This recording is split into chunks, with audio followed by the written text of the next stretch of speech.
Assalamualaikum warahmatullahi wabarakatuh. Nama saya Rahma Yuliana. Saya dari Prodi HES 2B dari Fakultas Syariah.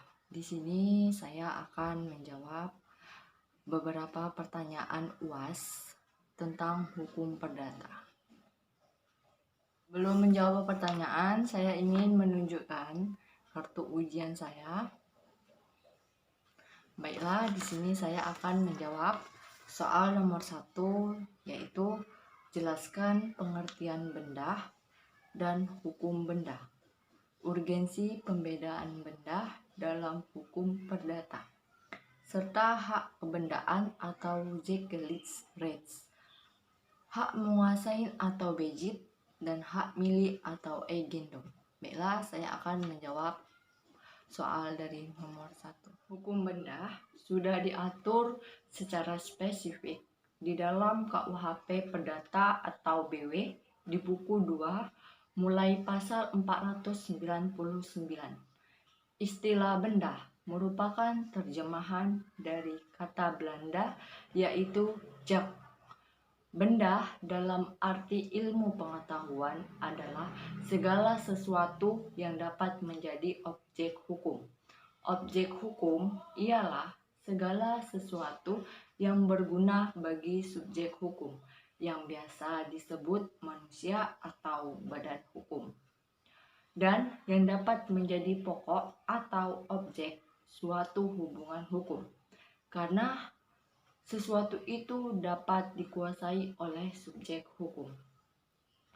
Istilah hukum benda merupakan terjemahan dari istilah dalam bahasa Belanda yaitu zekerrechts dalam perspektif perdata atau private rights, yaitu hukum harta kekayaan mutlak.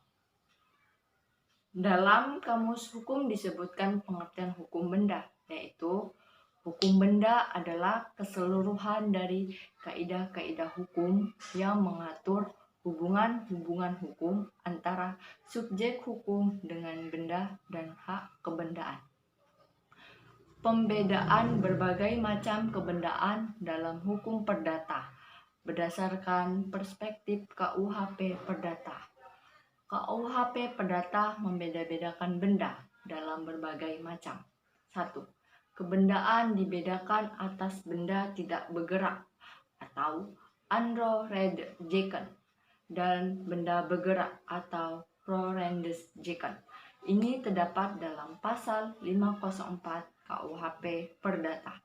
Yang kedua, kebendaan dapat dibedakan pula atas benda yang berwujud atau bertumbuh. Ini disebut dengan Lutzmeligeken, dan benda yang tidak berwujud atau berubah. Ini disebut dengan Onletsmeligeken.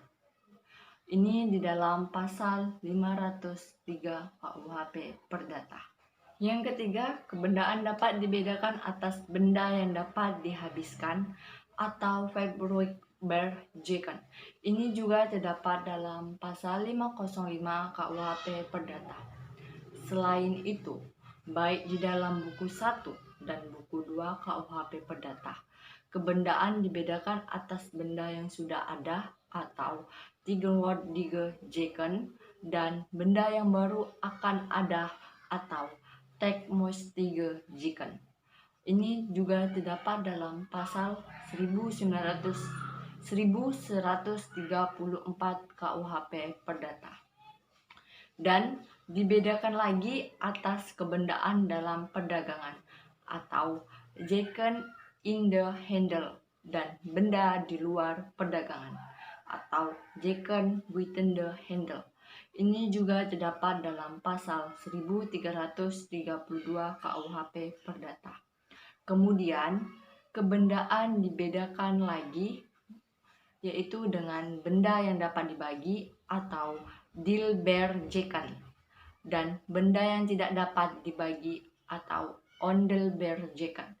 Ini juga terdapat di dalam pasal 1163 KUHP Perdata. Kebendaan dibedakan atas benda yang dapat diganti atau verfabergeken, dan benda yang tidak dapat dibagi atau onvervaardigeken ini juga terdapat dalam pasal 1694 KUHP Perdata. Pembedaan benda yang sangat penting yaitu pembedaan atas benda bergerak dan tidak bergerak, serta benda terdaftar dan benda tak terdaftar. Pembedaan macam kebendaan berdasarkan totalitas bendanya didasarkan kepada ketentuan dalam pasal 500 dan pasal 501 KUHP Perdata. Dari fase tersebut, benda dapat dibagi menjadi benda pokok atau utama dan benda pelekatan. Benda pokok mempunyai arti ialah benda yang semua telah dimiliki oleh seseorang tertentu. Sedangkan benda pelekatan adalah setiap yang karena perbuatan alam, karena perbuatan manusia, karena hasil perdata yang belum dapat ditagih.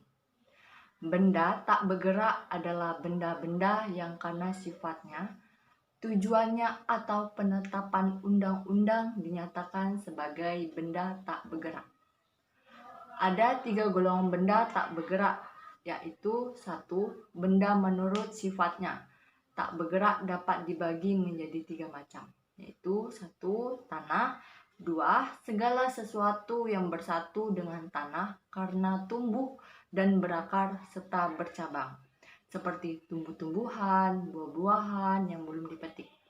Yang 3. Segala sesuatu yang bersatu dengan tanah karena didirikan di atas tanah, yaitu karena tertanam dan terpaku seperti tanaman. Yang kedua, benda yang menurut tujuan pemakaian supaya bersatu dengan benda tak bergerak, yaitu 1. Pada pabrik, segala macam mesin-mesin cuttle dan alat-alat lain yang dimaksudkan supaya terus-menerus berada di situ untuk digunakan dalam menjalankan pabrik. 2. Pada suatu perkebunan, segala sesuatu yang digunakan rabuk bagi tanah ikan dalam kolam. Yang ketiga, pada kediaman rumah, segala kaca, tulisan-tulisan, barang reruntuhan dari suatu bangunan apabila dimaksudkan untuk dipakai guna untuk mendirikan lagi bangunan itu. Yang ketiga, benda yang menurut penetapan undang-undang sebagai benda tak bergerak, yaitu hak-hak atau penagihan mengenai sesuatu barang yang tak bergerak, seperti hak hipotek, hak tanggungan. Benda bergerak adalah benda-benda yang karena sifatnya, tujuannya, atau penetapannya dalam undang-undang dinyatakan sebagai benda bergerak. Hak kebendaan adalah suatu hak absolut, hak yang melekat pada suatu benda, memberikan kekuasaan langsung atas benda tersebut, dan dapat dipertahankan terhadap tuntutan oleh setiap orang. Hak kebendaan bersifat absolut atau mutlak. Contoh, hak milik, hak memungut hasil, hak sewa, hak pakai, hak gadai, dan hak hipotek dan hak cipta. Hak menguasai. Menurut ketentuan pasal 529 KUHP Perdata, bezit adalah keadaan memegang atau menikmati suatu benda oleh orang yang menguasainya, baik sendiri ataupun dengan perantaran orang lain, seolah-olah itu kepunyaan sendiri. Cara memperoleh penguasaan atau bezit. Menurut ketentuan pasal 538 KUHP Perdata, penguasaan atas suatu benda diperoleh dengan cara menempatkan benda itu di dalam kekuasaan dengan maksud mempertahankan untuk diri sendiri. Unsur-unsur yang perlu diketahui dalam pasal tersebut adalah 1. Kata menempatkan adalah pembuatan aktif yang mengandung gerak. dapat dilakukan sendiri atau dilakukan orang lain atas nama. Yang kedua, kata benda meliputi benda bergerak dan benda tak bergerak. Benda bergerak meliputi benda yang sudah ada pemiliknya ataupun yang belum ada pemiliknya. Yang ketiga, kata dalam kekuasaan menunjukkan keharusan adanya hubungan langsung antara orang yang menguasai dan benda yang dikuasai. Yang keempat, kata mempertahankan untuk diri sendiri menunjukkan keharusan adanya animius, yaitu kehendak menguasai benda itu untuk diri sendiri, bukan untuk orang lain. Menurut ketentuan pasal 570 KUHP Perdata, hak milik adalah hak untuk menikmati suatu benda dengan sepenuhnya dan untuk menguasai benda itu dengan sebebas-bebasnya, asal tidak dipergunakan bertentangan dengan undang-undang atau peraturan umum yang diadakan oleh kekuasaan yang mempunyai wewenang untuk itu. Semuanya itu dengan tidak mengurangi kemungkinan adanya pencabutan hak itu untuk kepentingan umum dengan pembayaran ganti kerugian yang layak dan menurut ketentuan undang-undang. Saya akan membacakan soal nomor 2. Jelaskan yang Anda pahami tentang jaminan. Pembagian jaminan umum dan jaminan khusus serta hak-hak atas benda jaminan. Baiklah, di sini saya akan menjawab untuk soal nomor 2. Jaminan adalah sekumpulan kaidah-kaidah hukum yang mengatur hubungan pemberian jaminan dan penerima jaminan yang berkaitan dengan pembebanan jaminan untuk mendapatkan fasilitas kredit. Menurut sifatnya, jaminan ada dua, yaitu 1. Jaminan umum, 2. Jaminan khusus. Jaminan umum ialah jaminan yang terbentuk karena sudah ditentukan oleh undang-undang. Jaminan khusus adalah jaminan yang timbul karena perjanjian secara yuridis baru timbul karena adanya suatu perjanjian antara bank dengan pemilik agunan atau antara bank dengan pihak ketiga yang menanggung utang debitur. Jaminan ini dapat dibedakan antar jaminan perorangan atau jaminan kebendaan. Jaminan perorangan ialah jaminan berupa pernyataan kesanggupan yang diberikan oleh pihak ketiga guna menjamin pemenuhan kewajiban debitur kepada kreditur. Bila debitur yang bersangkutan melakukan prestasi. Jaminan kebendaan ialah jaminan berupa harta kekayaan dengan cara pemisahan bagian dari harta kekayaan debitur guna menjamin pemenuhan kewajiban-kewajiban debitur yang bersangkutan apabila melakukan prestasi dalam ketentuan undang-undang. Kebendaan dibagi menjadi dua, yaitu benda bergerak dan benda tidak bergerak. Contoh benda bergerak yaitu gadai. Dasar hukumnya terdapat dalam pasal 1150 sampai dengan pasal 1160 KUHP Perdata. Yang kedua, fidusia. Fidusia ini juga diatur dalam Undang-Undang Nomor 42 Tahun 1999 tentang jaminan fidusia. Contoh benda yang tak bergerak yaitu hipotek. Hipotek ini juga diatur di dalam pasal 1162 sampai dengan pasal 1232 KUHP Perdata. Dan hak tanggungan. Hak tanggungan ini diatur dalam Undang-Undang Nomor 4 Tahun 1996 tentang hak tanggungan atas tanah beserta benda yang berkaitan dengan tanah. Baiklah, saya akan membacakan soal nomor 3, yaitu jelaskan pengertian hukum waris, asas dan prinsip kewarisan perdata, serta unsur dan syarat kewarisan perdata. Dan saya akan menjawab soal nomor 3 ini. Hukum waris atau average, yaitu seperangkat norma atau aturan yang mengatur mengenai berpindahnya atau beralihnya hak dan kewajiban atau harta kekayaan dari orang yang meninggal dunia atau pewaris kepada orang yang masih hidup atau ahli waris yang berhak menerimanya. Atau dengan kata lain, hukum waris yaitu peraturan yang mengatur perpindahan harta kekayaan orang yang meninggal dunia kepada satu atau beberapa orang. Di dalam hukum waris perdata ada 3 unsur yang harus ada, yaitu 1. Pewaris, atau yang dalam bahasa Belanda disebut erflater, yaitu seseorang atau rechtsperson yang pada saat kematiannya meninggalkan harta kekayaan. Ini termasuk hak kewajiban.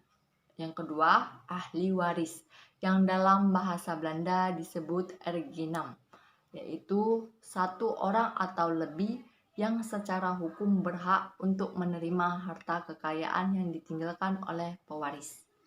Yang ketiga, hak warisan atau harta tinggalan. Dalam bahasa Belanda disebut nalatenschap, yaitu wujud harta kekayaan yang ditinggalkan oleh pewaris. Hukum perdata terdapat beberapa asas atau prinsip dasar yang berkaitan dengan hukum waris perdata. Antara lain yaitu 1. Asas kebendaan. Asas kebendaan ini yaitu bahwa hanya hak-hak dan kewajiban-kewajiban dalam ruang lingkup hukum benda atau harta kekayaan saja yang dapat dijadikan objek waris. Yang kedua, asas saisina, yaitu bahwa seluruh ahli waris dengan sendirinya secara hukum memperoleh hak milik atas segala harta kekayaan, termasuk keseluruhan hak dan kewajiban dari si pewaris yang telah meninggal. Yang ketiga, asas kematian, yaitu bahwa pewarisnya hanya dapat terjadi karena kematian pewaris. Konsep mati dalam ini terbagi 2, yaitu mati hakiki atau mati yang sebenarnya dan mati yuridis atau dianggap mati secara hukum atau berdasarkan putusan pengadilan. Yang keempat, asas individual, yaitu bahwa ahli waris itu bersifat perorangan atau pribadi, bukan sekelompok orang atau kolektif. Yang kelima, asas bilateral, yaitu bahwa para ahli waris dapat mewarisi dari 2 jalur, yaitu jalur pihak ayah dan dari jalur pihak ibu. Yang keenam, asas penderajatan, yaitu bahwa ahli waris yang derajat atau tingkat kekerabatan dengan pewaris lebih dekat akan menutupi hak waris dan ahli waris lainnya yang derajat atau tingkat kekerabatannya lebih jauh dari si pewaris. Yang ketujuh, asas penggantian, yaitu bahwa seseorang yang memiliki hubungan darah dalam garis lurus sehingga derajat tertentu diperbolehkan menggantikan hak untuk menerima waris. Yang kedelapan, asas hereditatis petitio, yaitu hak para ahli waris untuk mempertahankan hak warisnya dengan mengajukan gugatan perdata di mana ia harus dapat membuktikan secara hukum bahwa dirinya adalah ahli waris yang sah. Yang kesembilan yaitu asas legitime porti, yaitu bagian mutlak para ahli waris yang ditentukan oleh undang-undang dan tidak dapat dilanggar walaupun dengan testamen atau wasiat. Di sini juga ada beberapa syarat kewarisan perdata yang harus terpenuhi agar pewarisnya dapat dilaksanakan, yaitu satu, pewaris harus sudah meninggal dunia.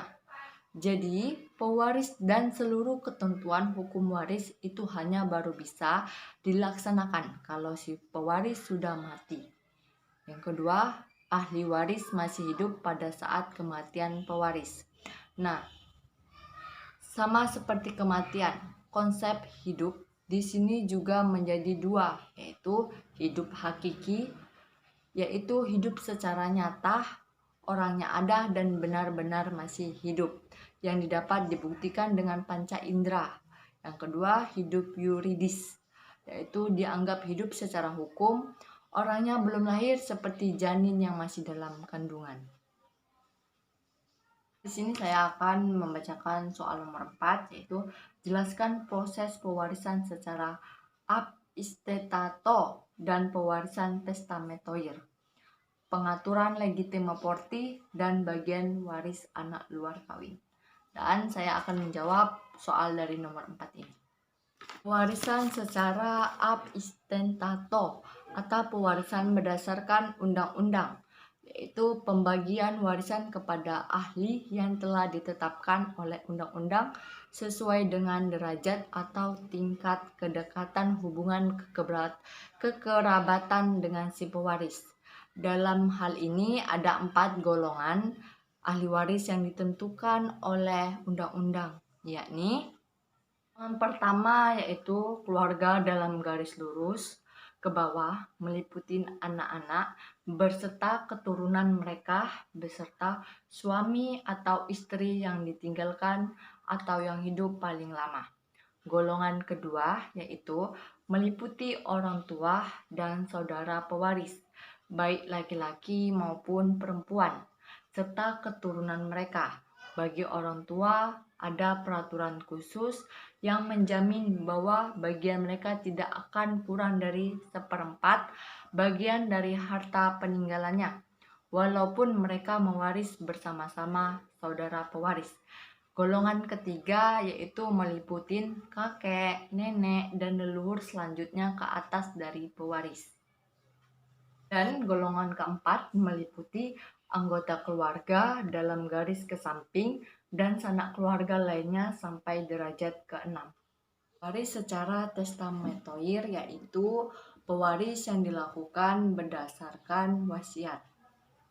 Waris testamen menurut pasal 875 KUHP Perdata adalah suatu akta yang memuat pernyataan seseorang tentang apa yang dikehendakinya akan terjadi setelah ia meninggal dunia dan yang olehnya dapat dicabut kembali. Pengaturan mengenai legitima mortis diatur dalam pasal 913 sampai dengan pasal 929 Kitab Undang-Undang Hukum Perdata.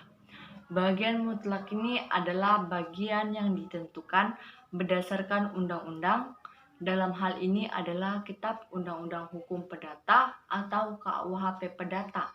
Artinya, para ahli waris yang berhak yaitu ahli waris dalam garis lurus yang disebut legitimaris memiliki bagian dari harta peninggalan yang tidak dapat diganggu-gugat yang harus menjadi bagiannya dan telah ditentukan pula besar bagian tersebut berdasarkan KUHP Perdata. Saya akan membacakan soal nomor 5 yaitu jelaskan pengertian perikatan dan perjanjian, syarat sahnya perjanjian, wan prestasi dan sebabnya serta hapusnya perikatan. Dan saya akan menjawab soal nomor 5. Perjanjian adalah suatu peristiwa di mana seorang berjanji kepada orang lain atau di mana dua orang itu saling janji untuk melaksanakan suatu hal. Dalam peristiwa ini timbullah suatu hubungan antara dua orang tersebut yang dinamakan perikatan. Perjanjian itu menerbitkan suatu perikatan antara dua orang yang membuatnya. Dalam bentuknya, perjanjian itu berupa suatu rangkaian perikatan yang mengandung janji-janji atau bersanggupan yang diucapkan atau ditulis. Perikatan adalah suatu penghubungan hukum antara dua orang atau dua pihak berdasarkan mana pihak yang satu berhak menuntut sesuatu hal dari pihak yang lain dan pihak yang lain berkewajiban untuk memenuhi tuntutan itu. Syarat sahnya perjanjian diperlukan 4 syarat, yaitu 1. Sepakat mereka yang mengikat dirinya. Yang kedua, kecakapan untuk membuat suatu perbuatan. Yang ketiga, suatu hal tertentu. Yang keempat, suatu sebab yang hal. Wan prestasi adalah keadaan di mana seseorang telah lalai untuk memenuhi kewajiban yang diharuskan oleh undang-undang. Jadi, wan prestasi merupakan akibat daripada tidak dipenuhinya perikatan hukum. Akibat hukum dari debitur yang telah melakukan wan prestasi adalah hukuman atau sanksi sebagai berikut. 1. Membayar kerugian yang diderita oleh kreditur atau dengan singkat dinamakan ganti rugi. Yang kedua, pembatalan perjanjian atau juga dinamakan pemecahan perjanjian. Yang ketiga, peralihan resiko. Benda yang dijanjikan objek perjanjian sejak saat tidak dipenuhinya kewajiban menjadi tanggung jawab dari debitur. Yang keempat, membayar biaya perkara kalau sampai diperkarakan di depan hakim. Hapusnya perikatan. Menurut ketentuan pasal 1381 KUHP Perdata, ada 10 cara hapusnya percatatan, yaitu 1. Karena pembayaran. 2. Karena penawaran pembayaran tunai diikuti dengan penyimpanan atau penitipan. 3. Karena pembaharuan utang. 4. Karena perjumpaan utang atau kompensasi. Yang kelima, karena pencampuran utang. Yang keenam, karena pembebasan utang. Yang ketujuh, karena musnahnya barang yang terulang. Yang kedelapan, karena kebatalan atau pembatalan. Yang kesembilan, karena berlakunya suatu syarat atau batal yang diatur dalam kesatu buku ini. Yang ke-10, karena lewatnya waktu, hal mana akan diatur dalam suatu bab tersendiri. Sekian, itulah jawaban UAS hukum perdata saya. Apabila kurang penjelasan dan kurang kata-kata dari saya memohon maaf. Dan saya akhiri, wabillahi taufiq walhidayah. Assalamualaikum warahmatullahi wabarakatuh.